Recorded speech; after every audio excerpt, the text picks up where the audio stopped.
So I've been playing a few new games that I got for the channel. However, I specifically got occupied with a little game known as Resident Evil 4. And when deciding to focus on a specific release for the channel, I already had the Wii and PS4 releases, and in the end I made the obvious decision.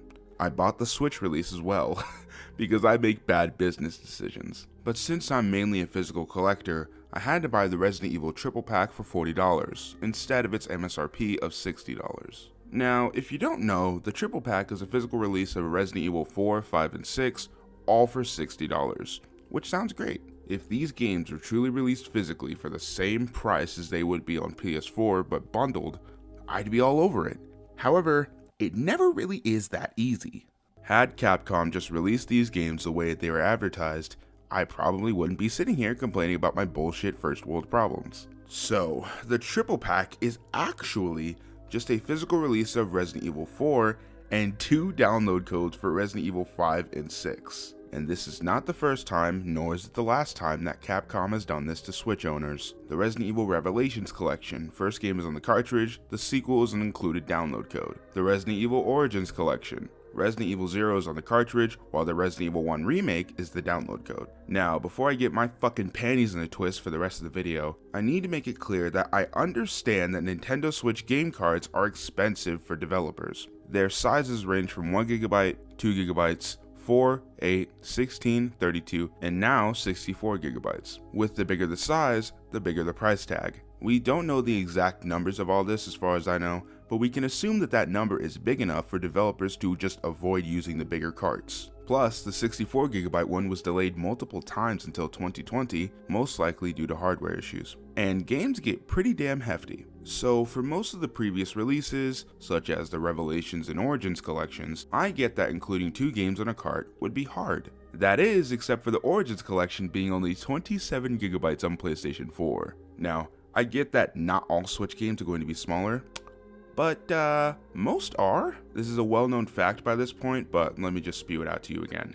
CD Projekt Red was able to fit The Witcher 3 Complete Edition onto a cartridge with the size of 28 gigabytes. And that Complete Edition was originally 43 gigabytes on PlayStation 4. So what we're really looking at here is a lack of proper optimization. Why is it that CD was able to shave off an entire 15 gigabytes? Holy shit! But Capcom wasn't able to just port the game. Same thing for Revelations. To be fair, Revelations 1 alone is 13 gigabytes on the Switch cartridge, and combined, the Switch release of these 2 games is 35 gigabytes. What the hell is going on? This is most likely due to Revelations originally being a port of a last-gen remaster of a 3DS game. That's a mouthful. But Revelations 2 was made with modern gen consoles in mind, along with having a shit ton of extra content and DLC. This collection came out only months after the Switch's initial release. Maybe Capcom couldn't completely figure out all the technology when it came to porting games to the game cards, so let's just cut them a little slack. But then that brings us to pricing. From what I could find on the internet, the Revelations collection launched for $40, which is completely fair. You can buy these games individually on other consoles for $20 each. So for those who don't care about the half digital, half physical and just want Switch games, this release is a good choice. But this is where it gets a little fucky, a little standard Capcom fucky if I may say. The Resident Evil Origins collection released for $60.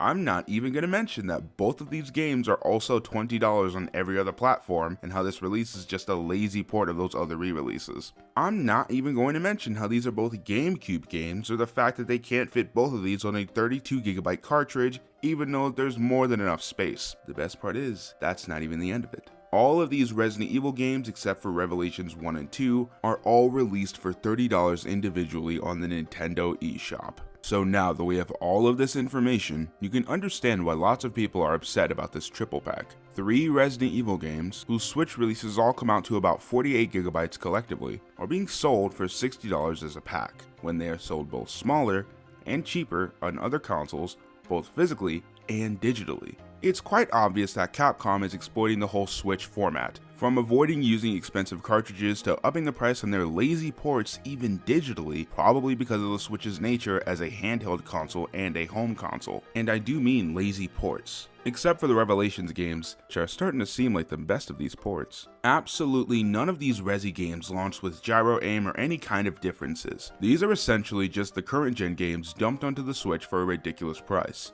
which is inexcusable. Let's focus in on Resident Evil 4, the game that kicked off this entire tirade. It's originally a GameCube game that has been remastered on absolutely everything, but most fans agree that the definitive edition of this game is the Wii release, solely due to the motion control aiming. As somebody who's tested it out, it does in fact break the fucking game. However, this gyro aiming is nowhere to be seen on the Switch release. The biggest feature from the most beloved version of this game, that was on a Nintendo console, is now nowhere to be seen. Even 5 and 6 got gyro aiming after release, but not 4. So a game that has been re-released like 12 times since 2005 with absolutely no changes is now being released on the Switch for $30. I have absolutely no idea why this pricing is okay with anybody. I feel like the people who are speaking out about this is the vocal minority. There's a lot of people buying this and just okay with this business strategy. I bought the triple pack solely for Resident Evil 4 on Switch physically and sold the codes to 5 and 6 to a friend of mine. And I'm pretty much never going to do this again.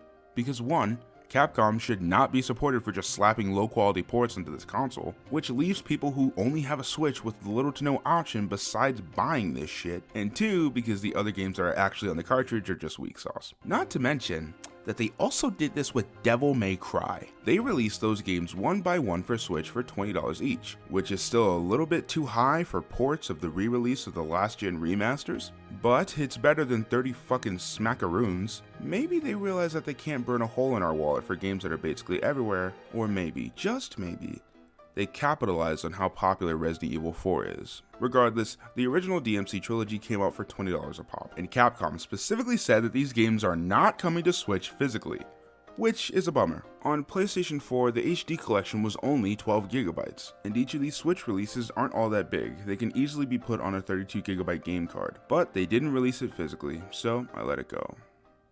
That is until it was announced that they'd release them physically, in Japan, for $60. Now, I gave Capcom the benefit of the doubt. I thought that maybe they were pricing it this way due to the work that it took to put these games on a cartridge. Maybe it was a part of the shipping cost. I didn't fucking know. The point is, I gave them a chance for redemption and they fucking swindled me. The Devil May Cry HD collection for Switch only has the original DMC on the cartridge, which is only, get this, fucking new fucking news flash. The first Devil May Cry is only 9 gigabytes. With the other 2 games being download codes. Did I mention that these are all PlayStation 2 games that have also been re-released a shitload of times, and the entire collection was released on current gen for only $30? I understand that other companies have done stuff like this. Square released Final Fantasy X 10-2, also PlayStation 2 games, on Switch with 10 being physical and 10-2 being digital. But Square offered a Japanese import with both games on cartridge, which in a way is more frustrating. But more importantly, not every release that Square or most other companies make has this business model. Don't get me wrong, I have my issues with companies like Atlus, Sega, Square Enix, all the big fuckers. But Capcom, without fail, has done this all the time on the Switch. So I quit. If I'm buying a Capcom game for Switch, it's going to be used. I'm just going to stick to other consoles where they just can't get away with highway robbery. Anyways, what did you guys think about all this bullshit? Am I a ridiculous complainer? Did I not go hard enough on Capcom? Let me know in the comments below. Sorry that I was sick this time around. I wanted a regular video to come out, but I came down with some bad throat shit. Next week's video will be normal, I promise. So, like, subscribe, all that jazz. I'll catch you guys next week. Later, kids. Have a good night.